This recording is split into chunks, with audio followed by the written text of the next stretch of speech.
morning, everyone. Thank you so much for coming this morning. Traditionally, the Workforce Readiness, well, let me back up. I want to actually introduce the Workforce Readiness Committee. If you, my few members are out there, if you would please stand a moment. Thank you.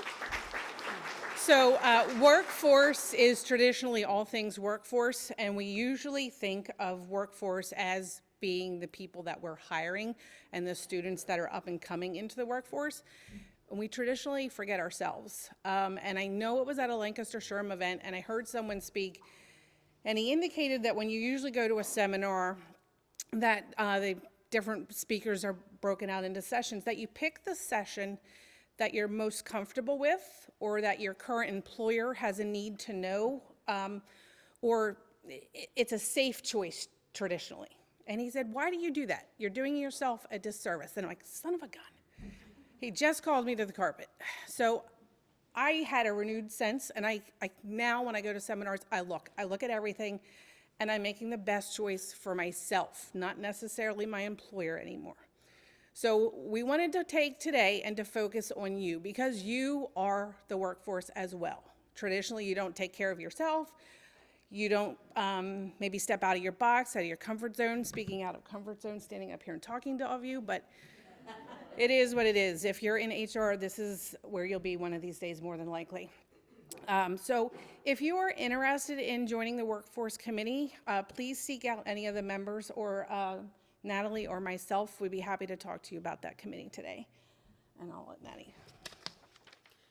So this morning we'll start with our keynote speaker, and then we'll have a panel discussion with several HR professionals. Hopefully it's an inspirational time for you as well as a challenging time as you think about your career. I'm honored to introduce our keynote speaker, Kim Kerrigan. Kim is a leadership professional with more than 20 years of progressive human resources management experience in both the public and private sectors. She is the founder and CEO of Pinnacle People and Leadership Solutions. She holds a Bachelor's of Science degree in Business Administration and Human Resources Management from Colorado Technical University, and a Master's of Business Administration and a leadership degree from Post University. Kim is also a Maxwell Leadership Certified team member. Kim has trained, coached, and mentored thousands over the years and understands the value of professional development and becoming an effective leader. As a servant leader and advocate for continuing education, she has served on multiple boards of human resources and nonprofit organizations. Kim has traveled from New Jersey to be here with us today, and we thank High Hotels for sponsoring her accommodations last evening. So please join me in welcoming Kim Kerrigan.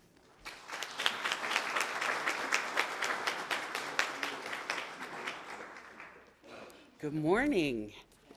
Oh, come on. You're all awake now. You had some coffee. Come on. Good morning. Much better, much better. Thank you. Thank you for that very warm welcome. I'm so happy to be here today and tell my story of how I kind of got into HR and what my life has been like. I am a self-improvement junkie. How's that? So we'll kind of tell my story from there. So, what did you want to be when you grew up? Come on, who's willing to share? Yes? A stunt woman, awesome. Evel Knievel, yes. What else? Teacher? Firefighter? Jockey? Ooh. Oh, damn. Hate when that happens. What else? Veterinarian. Okay. Who here? I pulled up this graphic and I was looking. Do you see human resources anywhere there? Anybody? No? I had to put it in there. And guess what? I didn't grow up thinking I wanted to be in HR. Okay? In fact, this is me. I was going to be a dancer. Rockette. But then, you know, my brother and I, we were going to be pinball wizards. Okay? But we ended up in the stocks. Hate when that happens. But I did end up singing on a street corner in West Orange, New Jersey. And by the way, with me in one of those pictures is my husband, who came with me today as well. So nowhere did I think I was going to be in HR. This is my path to HR. And trust me, as I tell you the story, you're going to get it. Lots of hairpin turns, scary. Oh my God, I'm going to run off the road here. Like, oh God, I didn't even see that coming. Like, where did that come from? So that's kind of my story. So we're going to go back to the 80s. And no, I did not put any big hair in there. Lots of Aquanet though. But that's my high school. Who here liked school? I'm going to put my hand down because I hated it. I hated it. Like, not even just, oh, I don't like it. Mom, I don't want to go to school today. No, like literally, like it freaked me out, okay? I hated school. So when I was going to repeat 11th grade because of everything that was going on in my life, I went, you know what, Mom? I'm done. I'm not going to do this anymore. I'm not going to stress myself out. There's no way I'm going through 2 more years of this. No way, no how. So we had a long talk, and she said, all right, tell you what, here's the deal. You're going to get your GED. You will have a high school diploma. Okay, done. And you're going to get a job. Okay. So I did both of those. Okay, I got my GED. In fact, I was the last GED before they had to write an essay. Like, seriously. Me writing an essay? No. And I got a job.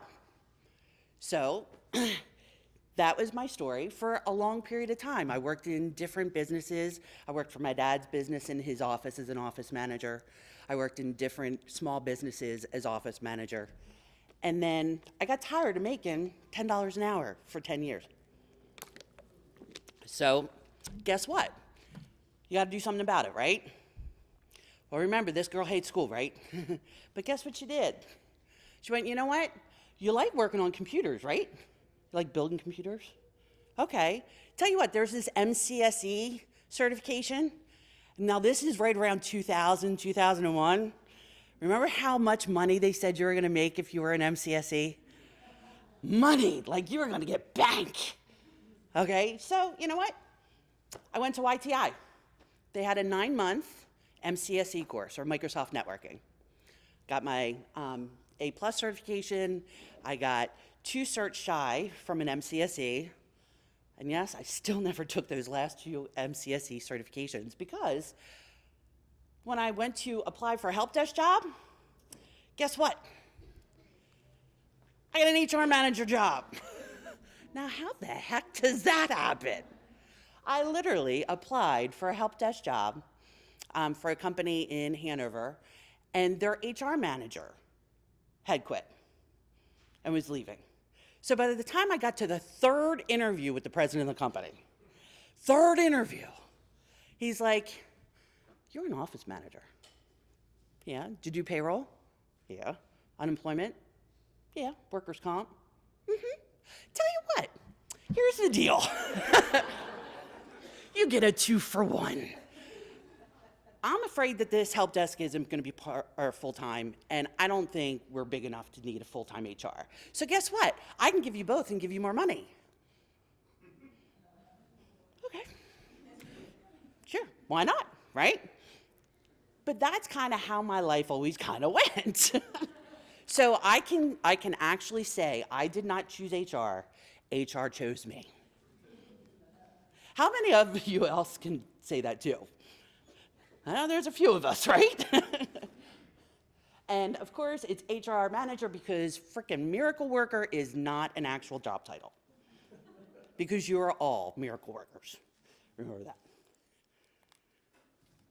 So I was lucky enough that that company was involved in a SHRM chapter. And it was not this one, but it was one very much like this. And that is where I had a community of mentors. Going through sessions just like today, I was inspired. I was coached and mentored by many through that organization. And it was actually the Hanover Area HR Association. I was also part of SHRM. And then York College of Pennsylvania. Woohoo! York College in the house! Yes, was my first college course. They had an HR manager certificate program where you didn't have to take your SATs, and trust me, I hate the test. God, thank God I didn't have to do that. Okay, but you were able to take 6 college credit courses and you would get a certificate in HR management. I'm like, all right, I can do that. My employer was very supportive. In fact, they had sent somebody else through that as well. So here I go and take a York College course. Now remember, who hated school? Okay? All right, and yes, I made it through the YTI with the Microsoft networking. And oh, by the way, I forgot to mention, I also got an Academic Achievement Excellence Award. Now, this is from the person who has their GED, who, and again, there was always that stigma as far as a GED is not as good as a high school diploma. So I had this going on in my head. Now I went through ITI, and again, I busted my hump, throughout that. And as I'm sitting, waiting to graduate, have my name called, and go up and get my diploma, they start talking about this story of the person who was going to win this Academic Excellence Award. And they're talking about the fact that, she was driving her daughter around, delivering papers every morning before the sun come up. And as I'm sitting there listening to all of these things they're saying, I'm like, holy cow, they're talking about me. Wait, what? Me? And sure enough, I was the only one with that graduating class that won that award because my teacher saw what I couldn't see in myself. So then I go to York College. Okay, now I'm up with the big people, right? Okay. And I go up to the professor, and I confess to her, I'm like, after I got my first grade and it was an A, and I'm like, yes, yes, yes, yes, yes. Okay? I go up and I'm like, oh yeah, this is my first college course. She's like, what? No way. I'm like, yeah, first college course. So that is how I took my first college course. But alas, all good things sometimes come to an end, right? And the company that I was working for downsized. Economy hit, things weren't good. So 2004, anybody recognize this one? Chief Nazi, right? Yep. No job for you. Out. No more HR manager needed. So, now what do? All right, first of all, I got kids to take care of. Oh, crap. Now what do I do? So, I go to every agency that I can find to look for a job. Okay? I've been in HR for a couple of years now. I should be able to get back into HR, right? So I will never forget this one agency, and it was in York, and the woman that I spoke to was mean. She was mean. Oh my God, she was mean. You don't have a degree. I'm like, yeah, I know. Well, you can forget making that kind of money without a degree. Forget it. I mean, she was rude. I'm like, I bawled the entire way home. Like, not just, no, sob, like, ugly cry all the way home. So I got home, and I'm like, all right, well, gotta put my big girl panties on. Because it's important to remember, we don't control what happens, we do control how we respond to it. And that's the only thing that we can control. So, within a week, Kim was enrolled for her bachelor's. The same girl, high school dropout, okay, is now enrolled in college. Okay, now this is a big thing for me, because again, hate school. But I was fortunate enough to have a group of friends, and one in particular, that we met through online classes. So this was an online degree through CTU, Colorado Technical University. But there was this guy, Len. And Len and I went through most of our classes together. And no matter what side of an argument one of us took, whoever got to the computer first when the discussion board opened was like already posting, because we wanted to be the first one. And then the other one would respond to it, and it became fun. Like, we would argue the points, and always take the opposite side. So as constant devil's advocate, we had so much fun, or at least I know I did. Although I will say, until my statistics book showed up.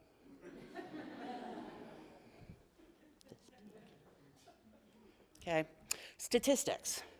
I forgot to tell you earlier, when I was telling you how much I hated school, algebra 1.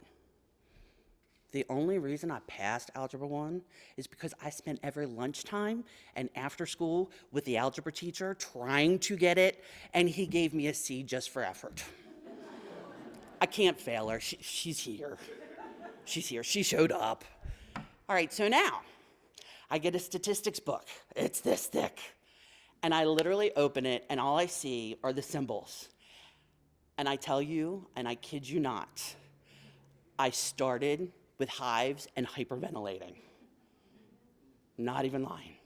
Like, literally, there I am hyperventilating. My 15-year-old daughter is like, Mom, it's fine. I got you. And literally, she was teaching me statistics. Like, she was helping Mom with her homework. Okay? So Kim goes back to college. Kim gets a degree. And in fact, she eked out honors. Come on. Eked.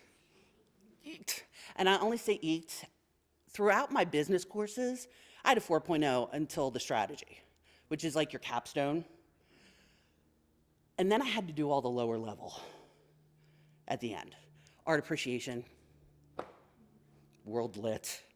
Oh, God. So that's why I said I eked out honors, but I got there. Help each other achieve their dreams, and you will achieve yours. Truer words could never be spoken. When I talk about Len, that friend that got me through college, we finally met up years later, and I'm all excited. I can't wait to see him. I'm really gonna meet him now, in person. Okay, so we're gonna meet. So, and we sit down, and I'm so excited to go, dude, you're the only reason I got through college.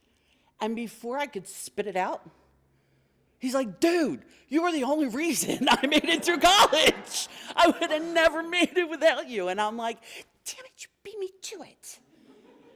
How dare you beat me to it? But truly, had he not been there, that would have been horrible. To be able to have that excitement in something other than just the feeling like, oh God, I gotta get through this degree. I've also had other people that have helped me. So around this time, as I was laid off, and now I'm enrolled in school, a colleague of mine, and somebody I knew through the SHRM chapter, actually gave my resume. She got it from somebody else and gave my resume to the County of Adams. She had just left as their director of HR. Now remember, no degree yet, only enrolled. But that was enough for them to go, you know what, we'll give her a shot. So I worked for the county for 2 years, okay? And again, I would have never had that opportunity had I not been involved in this type of community. And then, as they say, when one door opens, another one closes, or the other way around, okay? When one door closes, another door opens, but we so often look so long and so regretfully at the closed door, we don't see the one that just opened up for us. That happened to me too. You see, working for the county was a great experience, but not the right fit for me. That's all. And one of my coworkers, who I worked with at the previous company, who I had hired to come work with me, said, you know what? Sheridan in Hanover, they're looking for an HR manager. And I went, yeah, I know, but they had some turnover, and I knew somebody who was there. Nah, I don't think I'm gonna. And then the universe comes in and kicks you in the butt and says, you didn't listen. You didn't listen to that opportunity that was knocking. So I got fired. And as I'm packing up my stuff, the security director, who I absolutely love, and of course, I'm crying. And he's like, I'm so sorry. I have to watch you pack up your stuff. And I know this is hard. And I'm like, I know, dude, you don't even understand. These are tears of joy. I'm out. Like, it was just not a good situation at that point in time. So, guess what? Kim goes and applies and gets the HR manager job. And Sheridan, truly, my experiences there for those 12 years, working for an amazing leader, were really what helped me become the great leader that I hope I'm trying to become, okay? Because there's a difference between being a boss and a leader. I had no idea. I thought to be the boss, you had to know everything, right? I had to have all the answers, right? I'm the boss. Shouldn't I have all the answers? Well, but here was the problem. I was so busy talking, I wasn't listening to anybody, okay? And then there was a particular point in time where I hired somebody who wanted my job, and I almost lost my team because I didn't listen. I thought I had to know everything, and I wasn't including them in the journey. I was just pointing them, you know, not getting their input. So I had to eat a lot of crow, you know, and I'll never forget having those one-on-one meetings with, you know, my team and going, look, I'm sorry. I had no idea that I was talking over you or that you felt like I didn't value your opinion. I am so sorry. And you know what? I'm asking for your help. If I go to talk over you, you gotta give me a sign. I don't care if you kick me under the table, you throw something at me. Depends on, you know, how hard the object is, okay? But I need your help because I need to become a better leader. And then this book, actually it was the 1.0 version, was my journey into leadership, Developing the Leader Within You by John Maxwell. And actually, I have a copy that will be raffled off, that will be mailed to you because it's still sitting on my desk. Yes. And I can't, yeah. So we're literally in the hotel room last night, and all of a sudden I'm like, dang it! He's like, what? I'm like, I forgot the book, it's on my desk. He's like, go ahead, drive back. 3 hours, 3.5. So we'll ship it to you. But that truly was my introduction into leadership. In fact, when I started at Sheridan, they had a facilitator who was going through the book with the organization. And can I tell you, he sucked. It was horrible. Oh, it was bad. It was like going through the book with, like, talk about uninspiring. I'm like, dude, I could do it better than that. And sure enough, I got to. Because I used this book repeatedly with all of my leadership teams, all of what we called communication teams, which was all of our leaders in the organization. I've done it with management associations. This is my favorite leadership book. And I highly encourage you to check into it. So now Kim gets her degree. Okay, she got her bachelor's now. Now what's next? Well, we got to go for certification, right? What else says that you're certified in HR but your HRCI or SPHR certifications? So I did. And I highly, highly, highly encourage anybody who's thinking about it, even if you don't test, the study groups and the things that you learn are so valuable. You know, we often think that, you know, it just has to be a college degree or, there's not that different path. But with HR, there are different paths. And just since, I took those, they've come out with multiple ones now, both through HRCI as well as SPHR or SHRM. But I highly encourage you to be part of that process. So then Kim gets certified. Now remember, Kim hates school, Kim hates to test, but Kim still got certified. And had I thought about the fact that if I took my PHR first, I was going to have to take my SPHR second, I probably would have just went for the SPHR. But I digress.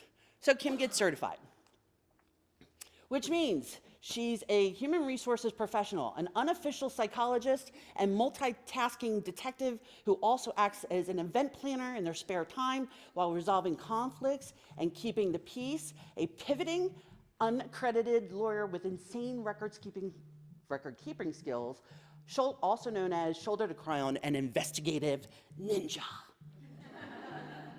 Ninja. I love that one. So all of us were certified in HR. Okay, so next on the path, be careful what you wish for. See, the universe listens, even when you don't expect it to. So if you ever put something out in the universe like, someday I want to, it'll show up in your life. So be careful what you wish for, number one. Kim made mention to her boss, the VP of HR at that point in time, that she eventually would like to teach, right? More than just training, but teach. Okay, so said boss also forgot to tell me until like a week before that she volunteered, or voluntold as it's now referred to teach a class for the Management Association. Well, thank God she only gave me a week, because that meant I only had a week to stress over it, okay? Because trust me, in my mind, I'll make it up. I have a very vivid imagination of what can go wrong, trust me. In fact, that morning, as I was getting ready to go up and teach, I'm in a conference room kind of going through my presentation notes, and I'm pacing back and forth. And my husband, who was not my husband at that point in time, I was on the phone with him, and I'm like, literally, I'm like, oh my God, I'm freaking out. And he's like, dude, nobody cares as much as you do. What? They don't care.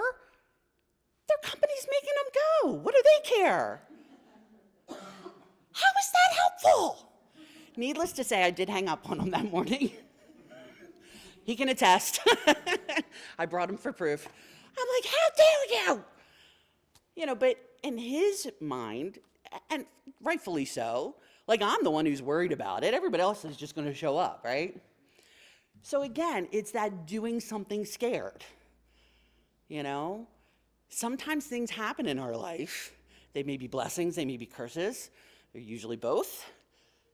But there's always an opportunity for that. So Kim did teach Management Association classes and actually got really darn good at it. In fact, I still once a year teach out in Hanover. Okay, be careful what you wish for, number two. So apparently I also put out in the universe that I wanted to do something like this. I wanted to speak in front of people. I don't know what I was thinking, but you know what? I was called to speak to people. So I mentioned I was part of the HR Association in Hanover, and I was also their Professional Development Committee chair. So I know how hard you work to put these programs together. Well, my speaker, who's supposed to show up for a lunch meeting and talk about union avoidance, it's 15 minutes before the meeting's supposed to start. He's not there. Okay, I'll give him another minute. Parking lot. He's still not here. So now I'm frantic. Now I'm calling. Rick, where are you? What do you mean? You're supposed to be in Hanover. Huh? That's tomorrow. Nope. It's today. And I've got 70 to 80 people. This is our biggest, event. Like, this is the one, legal updates always gets a huge turnout. Now, these are my peers and who I look up to, my mentors. It's 15 minutes before the meeting. Now, what do? All right, I can go out there and say, sorry, we had a technical difficulty. Our speaker didn't show. Well, I can't let that happen, right? Then I'm gonna look stupid. So what do I do instead? Dude, send me what you got. Just send me a presentation, I'll figure it out. So he did. And for 15 minutes, I was literally on my phone going, okay, all right. Well, thank God, sweet baby Jesus, that, in October, now this is January, in October I saw a similar presentation. Thank God. All right. So I stand up, come up to the podium. Hi. So you were supposed to have a very professional lawyer, very serious presentation this morning on unit avoidance. And guess what? You got me. How lucky are you? And I gave the presentation. My voice quavered a little, but again, I only had 15 minutes to freak out about it. Thank God. Okay, and I did. Funny story, fast forward, at least 8 years, I hire somebody as my HR director, and he was at that presentation. He's like, I remember you. You gave a presentation at the HR Association. I said, yeah, you were there? He's like, yeah, it was good. And I'm like, really? He's like, oh, yeah. And I'm like, that was my first time. He's like, huh? So, funny story. So be careful what you wish for, because you might end up with an empty podium as well. And then Kim decides, you know what? She's going for a master's. And with the help of, again, that leader that I spoke about, Pat, with her guidance and leadership, I decided on getting my MBA in leadership, because that is truly where my heart is. And there I am. Ta-da! And as you can see, I am very wet and bedraggled. This was in Waterbury, Connecticut, at Post University. And that day, literally, there was a deluge. Like, not rain, not a storm. No, the skies opened and it poured. But again, we made it through and got a master's degree. And then Kim goes, you know what? Why not go and become certified as a leader, a speaker, trainer, and coach? And it was one of those things that it kept coming up on my Facebook feed for the Maxwell team. Okay, and it just kept coming up. And not long before I signed up, we were acquired by another company. And a few months into it, that leader who I said is my hero as far as being a leader, she actually got fired. New company, new ways. She liked it how she did. They liked it some another way. So now she's gone. All right, well, we've been acquired. That's always scary, right? You never know what's going to happen. And this kept coming up, and I'm like, you know what? I'm going to get certified in Maxwell. Maxwell is my leadership hero. So I'm going to go down to Orlando, and I'm going to get certified. And I did. Actually, that's a real picture. Not real people in the audience, by the way. I was photoshopped in. Gotcha, didn't I? Anyway, so yes, I get certified through Maxwell. And then I also got certified in DISC. Again, personalities for me are absolutely fascinating in communication. So I did get certified in the Maxwell method of DISC as well. And remember, this is also the person who didn't graduate high school, who just keeps banging her head against the wall until she gets there. All right, so fast forward to last year, 2021. I left a corporate job. Like many of you through COVID, I was burnt. 60-hour weeks, 80-hour weeks, trying to work from home, let alone trying to also be in, a third-party logistics plant, trying to keep everything together while COVID's happening. Can't hire people, it's hard to fire people, all of that. And my husband is outside sales, national account sales, so he can work from anywhere. So when I left last June, we spent the month of June in New Jersey. We have property down there. And we made the decision, you know what? We're going to move down here. This is where we love to be, down at the Jersey Shore. So over the next couple months, we packed everything up and moved to Jersey. And part of that was, you know what? I love what I do. I love being involved in events like this, where I'm able to inspire with my story, or able to help leaders become better leaders, help organizations become more effective through employee engagement. I really love this. And that's where Pinnacle People and Leadership Solutions started. I'm like, you know what? I'm going to bank on myself. And that's where I'm at now. It's so important to have an open heart and an open mind. They truly do go together. At any point in time, had I closed myself off, I would have missed so many opportunities. I wouldn't have a master's. I wouldn't have had a leader who inspires me to do great things. I wouldn't have gotten into HR. I would have stayed in computers, It is that open heart and open mind that allow you to find the next thing. I'm going to read this to you because I don't know that you can see it that far. If you pay attention to the patterns in your life, you'll realize everything always works out. Everything always takes you to a greater destination. You always grow. And the things you think you can't survive, you somehow divinely make it through. That's life. Always remember that. And that's so true. I had no idea where I was going to be now, back then. But now looking back, man, all of it makes so many sense.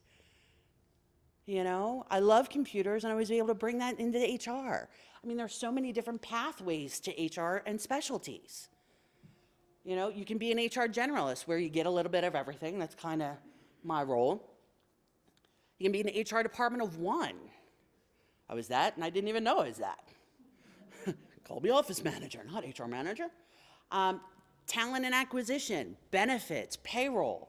Do you like numbers? Do you not like numbers? Where do you want to be? Training and development, organizational development, labor relations, dealing with unions and, bargaining agreements, CBAs, diversity and inclusion. There's so many different avenues into HR. Where's your passion? What do you love? Yes, HR people normally love people most days, until they're just a little too people-y some days. Oh, come on, we all have those days where they're just too people-y, come on. We're among friends, okay? But what do you love? What gets you going in the morning? Don't just dream about being successful, focus on successfully living up to your dream. And that's what I want you to think about today. You know, I was so excited to come and be part of this event. Truly, so excited. Because we are all in a season of our career. We may change it on a dime. Heck, we may decide that HR may not be for us anymore. We hope that's not the case. You know, but there's always avenues, and always live up to your dreams. And I hope that you appreciate yourself for how far you've already come, for how graceful you carry yourself through the different seasons of your life, for the strength you held yourself with through every challenge that you had to face, for the hope that you kept up during uncertain times. Because it's those moments that truly define us as people. It is that coming through that challenge. 20 years from now, you'll be more disappointed by the things you didn't do than the ones that you did. And I'll never forget having a conversation with my husband when I was talking about going back for my master's. And when I went for my bachelor's, I was not married to him, I was married to somebody else, and he was not very understanding about the time it took. So we had a conversation. I said, look, I'm thinking about going back for my master's. It's gonna mean a lot of work, which means you're probably gonna have to keep yourself occupied for a while. And he said, you know what? The 4 or 5 years are gonna go by anyway. Why not? And to his credit, he read every paper. Yes, he did. He read every paper. Oh, Sundays were so much fun. He's down watching football, I'm typing. But he was my support through the entire thing. And that I truly appreciate him for. And it's true, 20 years are gonna go by anyway. Are you gonna do something that you love? Are you gonna work on what's the next skill for you? What's the next inspiration? What's the next step? Because without having something to look forward to, kind of like that being thankful, which was perfect to start this, being thankful for those times, because they truly help us connect with others.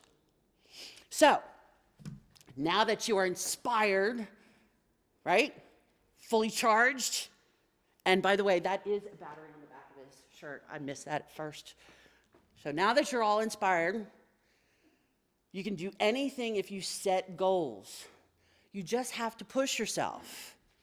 So now my battle cry to you, what are you going to do different after today? What made you get into HR, and was this the career you expected to have? How you doing, everyone? First, thank you, Kim. What a great story. My path isn't that much different than I was not a good student at all. And it wasn't that I didn't like school. I loved school. I just did not like the work. And I had back then probably what is diagnosed as ADHD in school, so I just didn't pay attention a lot. But anyway, I was fortunate to be able to get into college. I was the first in my whole family to go to college. And I applied everywhere, and there was one college that accepted me, but they said you have to come early and take these classes, which I did. And that was Penn State. So who else is Penn State in it? The advice I give for if you have young adults that you're either mentoring, or you have kids or young adults in your family, or I know there's young adults here, you have to change the paradigm. You know, when I went, it was get into school, figure out what you want to study when you get there, and then after you get close to graduating, figure out where you're going to get a job. You got to really think about that differently and do some exploration early. That's the advice I give my children and give other young adults. Really explore and talk to people that are doing different things now, and try to see if you can get close to a path that may be something that you want to do, even though it may change. I could not spell human resources when I went to college. I had one class, and I was in business school. I did have one HR class, and it related to me more of psychology and sociology and all that, and I'm like, ugh. I wanted to get more into manufacturing and business and things of that nature. But because I was not close with career placement and I didn't use those resources that were available, I just was happy to get a degree and happy to graduate. I didn't take advantage of those resources, so I started applying for work. And it took me a little bit to get a job because my grades weren't the best. But someone took a chance at me, and I applied for a position to get into some manufacturing, some entry-level manufacturing things. And they had an opening. It was on third shift, and it was an HR representative position. And it wasn't what I applied for, but they talked to me about it because they were really trying to fill a third shift. HR, and I was looking for a job. My parents was like, it's time for you to work. And I took it. And that's where it started with me, just relating to people. I learned a lot because there's no other resources. And these senior supervisors and managers that have been there for years and years were coming to me, who was green right out of school, for advice. And I'm like, wow, this is pretty exciting. And just collaborating, and they taught me a lot. And that's kind of where my journey of getting into HR started, working third shift. Maddie, what about you? So my journey was a little bit different. I really, really loved school. My fiance tells me I was a nerd. So high school, I don't know. I really enjoyed high school. Going into college, I was super excited to get into college and get that experience. And then I ended up actually really hating college. So, but in college, going into it, so in high school, I had really high hopes. I was, going to be a lawyer. I was going to be a prosecutor. That was what my head was set on. I actually, in high school, I shadowed a lawyer for my senior project. So I was dead set. I was going to law school. And then I got into college and I was like, I don't want to go to law school. I want to be done. So in college, I actually ended up, my internship that I did, I was an operations efficiencies intern with Sheets. And I kind of stumbled into that. It wasn't really, it was more math-based, which not my strong suit. But it was a great experience. I got to meet all the store leaders, everybody there. So it was a good experience. And I learned what I did not want to do. And then upon graduating, I did get in with talent acquisition at Sheets. And that's kind of where I got my start. I was a pre-hire administrator there. So I did all the background checks, drug screens for all the new hires. And while I was there, our corporate recruiter had asked for my help in recruiting a lower level position. It was, an corporate engineer intern. So that kind of got my feet wet in recruiting there. And then after that position, I moved into, I actually moved back down to Lancaster area. I moved into an HR assistant role. So that was at MGS in Denver, manufacturing specialty equipment trailers. So that was, oh my gosh, I got so much HR experience there, it's not even funny, from every single aspect. Payroll, benefits, employee relations, recruiting, literally everything you could think of. So that was a really great experience. And then after 2.5 years there, I decided I really wanted to, move into just focusing on recruiting. That's what was making me happy. And that's how I found myself at High. So that's kind of my journey. Good. My name's Tim, and it's very interesting what Darryl was talking about. I was the first college graduate in my family. My parents didn't go to high school, or they did not understand what college was about. So I didn't really have that support for somebody to be behind me when Kim was talking about getting a good swift kick in the butt.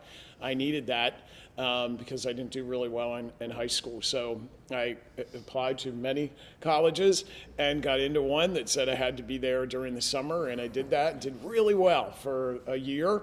And then things started crashing and I quit. And so, I'm like, Mom and Dad, why didn't you kick me. So my kids did not appreciate that because I wasn't going to let them quit college, and no matter what.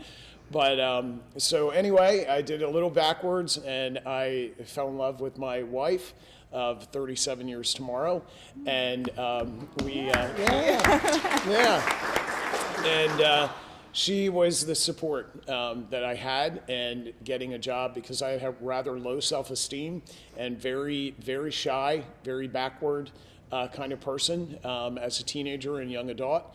And so she was the support person for me and really encouraged me to get a job that I had. She said, okay, I was looking for a job, and she said, go ahead and just circle what you want. This tells you where we're at. We're not in computers back then. We were in newspapers, circling the newspaper ads. And I circled this one ad, and I crossed it out. And she said, why did you cross that out? I said, I didn't have a degree. I'm not, I don't think I'd be worthy of that job. She sent the resume to the place anyway. And I got a call, and I ended up getting a job there, and I ended up being the manager of the customer service division, which was the phones, the claims department, and the collection department for a medical billing company. I ended up staying at that company for 31 years. Yeah, I saw the look on people's face going, oh my gosh. But yeah, stayed there for 31 years, and they came to me a couple of years after I was in and said, hey, do you want to go back to college? We'll pay for it. And so I went back to Elizabethtown College. I got my degree, did a little bit backwards. As I said, I was married. My wife was pregnant with her first child when we started school, and she would keep that baby up till 10:30 at night so that I would be able to see my child. And I graduated. I had a second child by the time I graduated, and a third one was on the way a couple of years later. So anyway, I stayed there, and for several years, I actually did all of the interviewing. For some reason, they left me do that, and I loved that. But there was a lot of other stuff going on in the company, and I went and got promoted to a position as a client service executive.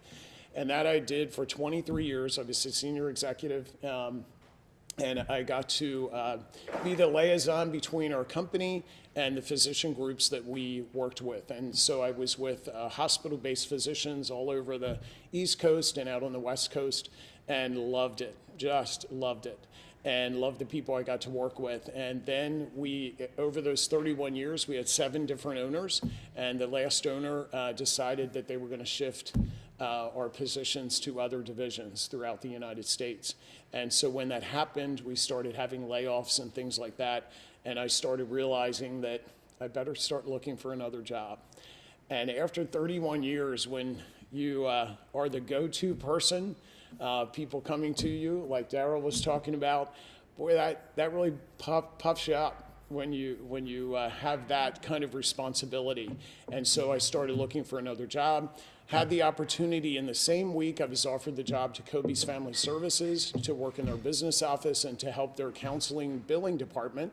Or I was offered a job with another billing company that had one of my favorite clients that had left us a couple years before, and we got to work with them. And I found out what Kim was talking about, is that season over? And I decided that season was over, and went into the business office. There was no intention of an HR department. They did not have an HR department in Kobe's, and just people were doing various duties. And after I was there 6 months, the other colleague that's in HR now, they decided it just kind of morphed into an HR department. And that's where I am today, and I'm not looking back, but that scary part, the twist for me, was coming into Kobe's brand new at 53 years old and thinking, wow, I don't even know where the bathroom is, and that's really humbling to realize that. But at the same time, it made me realize, man, I could have done this 20 years ago or whatever. What she's talking about is, I'm still thinking about, what's that next thing that I can do when I'm 65 or 70 or 80. I think we have possibilities right up to the end. It's not over until it's over. Along those lines, Tim, maybe what are some things that you do to not stay stagnant in your career? Well, I am my wife knows this. I am not a conventional person or a traditional person. I'm very non-traditional, and so when I worked at the medical billing company that I was at, I liked stuff to be different. So I would try to encourage people. Let's try that different. It seems stagnant. Let's see if we can do that a different way or a better way. And I do that at Kobe's, and sometimes the people are like, "Okay, Tim, calm down," because I'm like, "Oh, let's try that. It's got to be a better way. There's got to be something different." And we're working in family services, social work, as all of us are dealing with. It's really hard right now getting people in to be able to hire good people. So we're not getting the resumes we used to. So it's really thinking of different ways to attract people into the business. Daryl, what would you say? How do you not stay stagnant in your career? I would say that I have to put a different hat on because Kim mentioned the disc. I'm in that study category, and a lot of times that can get frustrating to people, especially people that work with me, because I want to hear from everybody. I want to hear everyone's voice, and sometimes it slows down, especially if you have a lot of D's in your disc. They want to get to a decision and move on. So I have to do, we're all wired differently, and a lot of times you have to put those different hats on, and if you do it consciously, it does help. And it took me a long time to learn how to do that. Reinventing things every now and then. We totally turned our HR function within High upside down. That was very uncomfortable. It was very painful. I've lost people that I've worked with forever. I've been with High for 23 years, and there's people I worked with a long time that it just wasn't the right fit after we made change. And it started making me question things, but taking an external view, coming to sessions like this, being in circles of innovation and listening and learning, you have to bring those things to place. We made a shift at the company I work for where they became much more strategic in nature. And through retirements, people grow and people are successful for different ways. But through retirements, we brought in new leadership and very strategic in the way they were thinking. And what I noticed was our support and the way we kind of partnered and supported them from an HR standpoint wasn't really getting the human capital to the level of helping these new leaders meet those strategic goals. So there was some execution risk, and we had to change the way that we approached and supported them, which again was very nerve-wracking and very uncomfortable, especially when you're in that rut of doing the ways that you've always been taught and the ways that you've always done it. But we took that risk, and it was very successful at the end, but we went through that elbow of change, and that change management was tough. So doing the uncomfortable is a lot of times what you have to do to kind of get through the things that you're used to. Yeah, Maddie, you're at an earlier stage in your career. Can you talk about the people that have invested in you and the things that you're doing to step outside your comfort zone? Well, like this is one of those things, stepping outside the comfort zone. I've been very, very fortunate to have really great positive influences all throughout my life, in the forms of coaches, with my volleyball career, and then moving into, my professional career. My most recent boss at MGS, she was an amazing positive influence, and my current boss at High, he is also, a great positive influence. It's not me, by the way.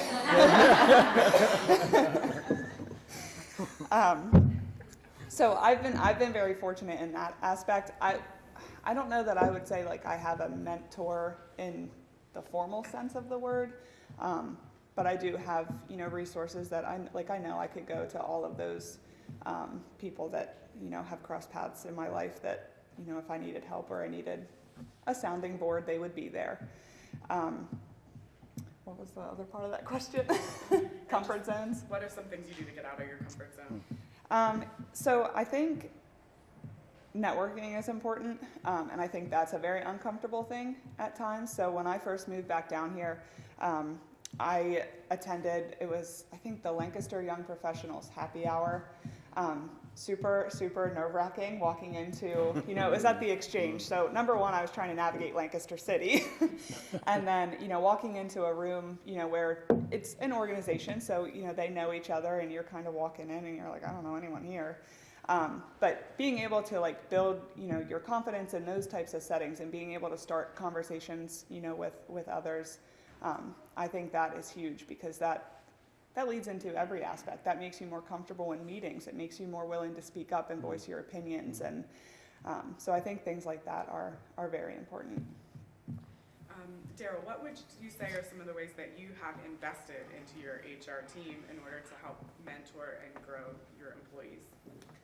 I would say just allowing some empowerment, providing them resources to be members of SHRM, members of LSHRM, providing resources so that they can go to conferences, being able to participate in different things outside of what we have to get done within High.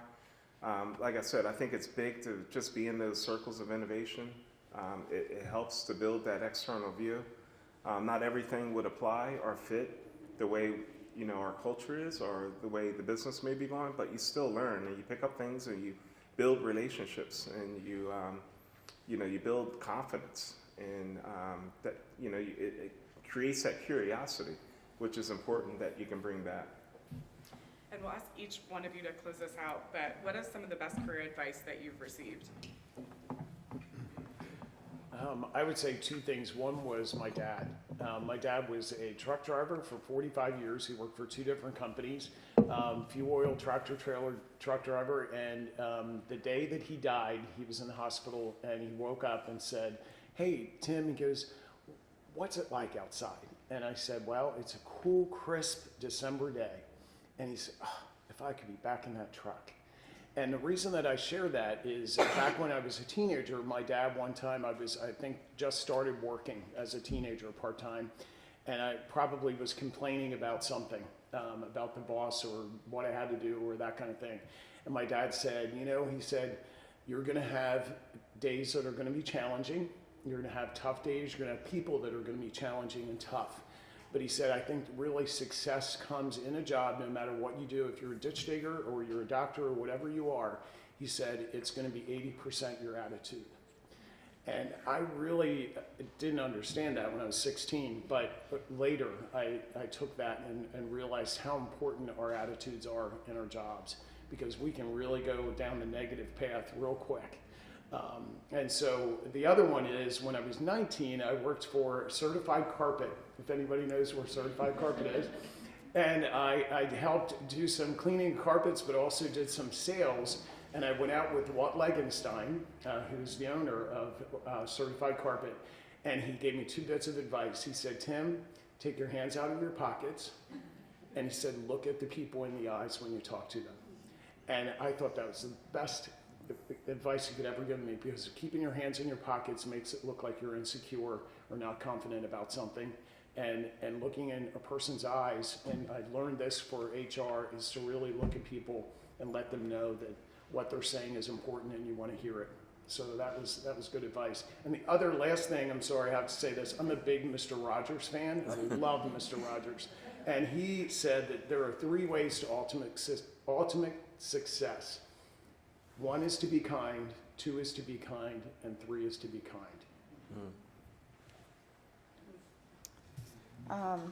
Best career advice I've received. So I would say 3 tokens of advice that I've continuously received.